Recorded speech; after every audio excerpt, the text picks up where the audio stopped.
Hello everyone. Today we are going to start the first chapter for class 5, the circulatory system. So, before starting we will come to know that what is circulatory system.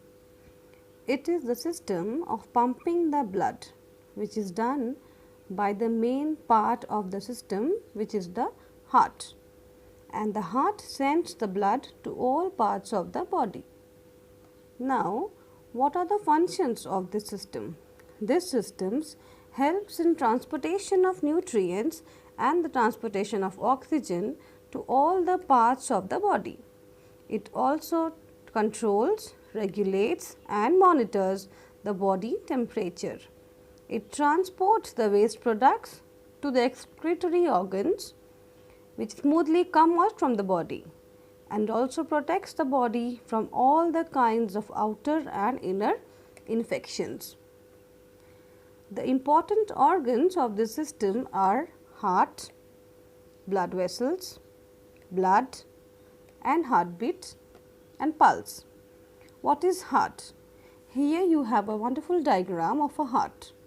The heart basically has got 4 important chambers: 1, 2, 3 and 4. These 4 important chambers are separated from valves in between. These chambers are named as right atrium, right ventricle, left atrium and left ventricle. That is why the heart is known as the double story house, and it is protected by the rib cage which is present in our chest cavity. In the body we have got 3 kinds of blood vessels: the arteries, the veins and the capillaries. The arteries are the thick wall blood vessels. They carry the blood from the heart to all the parts of the body. The blood which they carries oxygen. The veins are the bluish color veins which you generally see in your hands. These veins, as compared to the arteries, are very thin walled. These are thick walled, these are thin walled, and these veins, they carry the blood back to the heart from the body. The blood which they carry is deoxygenated, which does not carry oxygen. Now, the capillaries play a very important role, as they are the junction between the arteries and the vein. You can see a wonderful diagram over here. This is the artery and this is the vein. These are the capillaries, the junction. Okay. Next, we can see the difference between the arteries and veins. As I have told you, they are thick walled, they are thin walled. They have got no valves, as they are very thick walled, and they have got valves, as they are thin walled. These arteries, they carry the blood which carry oxygen, and they carry the blood which does not carry oxygen. That is known as deoxygenated blood. Now, what is blood? Blood, it is the fluid connective tissue and it forms a vital part of the human circulatory system. Vital here stands for very important part. It is a very important part of the human circulatory system. The blood flows through a specified set of pathways. It has a specific space through which it flows all throughout the body, and that space is called the blood vessels. The organ which is involved in pumping of the blood to different parts of the body is the heart. The heart here plays a very important role, as this heart pumps the blood to all the parts of the body. Next, we have all the components of blood. There are 3 components of blood. They are RBC, red blood cells, WBC, white blood cells and the platelets. The RBC are red in color because they have hemoglobin which carries oxygen. The WBC, that is the white blood cells, it helps in fighting infection and destroys the germs.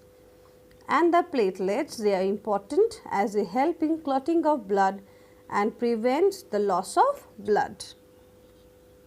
Here I can show you a wonderful picture which is showing you all the kinds of blood components. The platelets look in this way. These are your red blood cells and these are your white blood cells.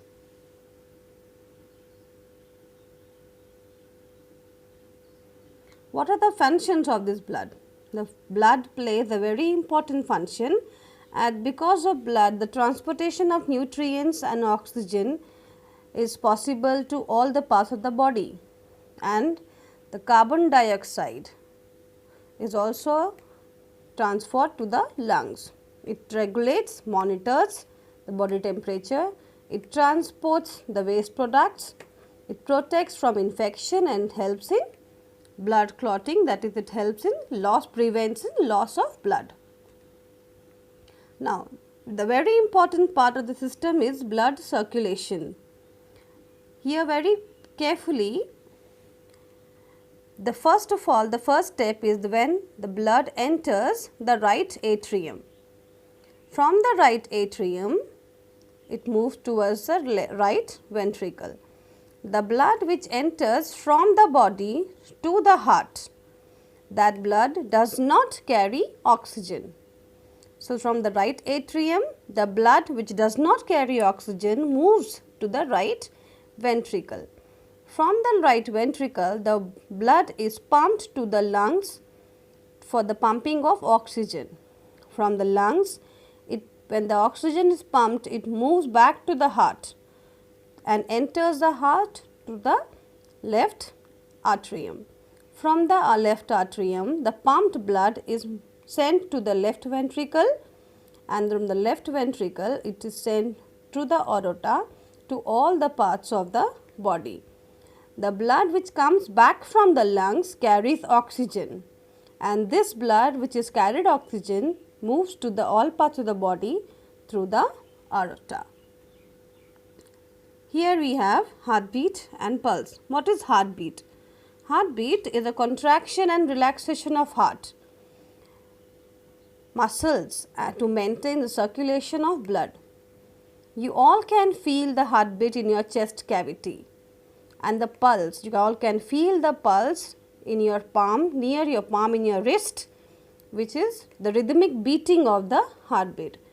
Generally, when you go to the doctor counts your heartbeat through a stethoscope.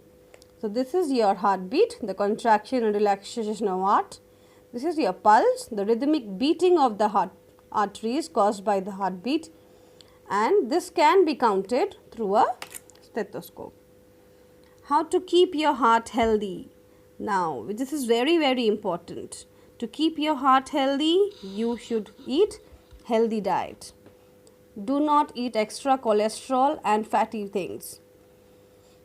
We should have good practice of yoga, good hygiene, and do regularly exercises. Get enough and adequate sleep, and do not sit at one place for a long time for watching TV or on the mobile. Lastly, you eat good, you feel good, and you practice good. That is all for your presentation. Hope you all understand. Thank you.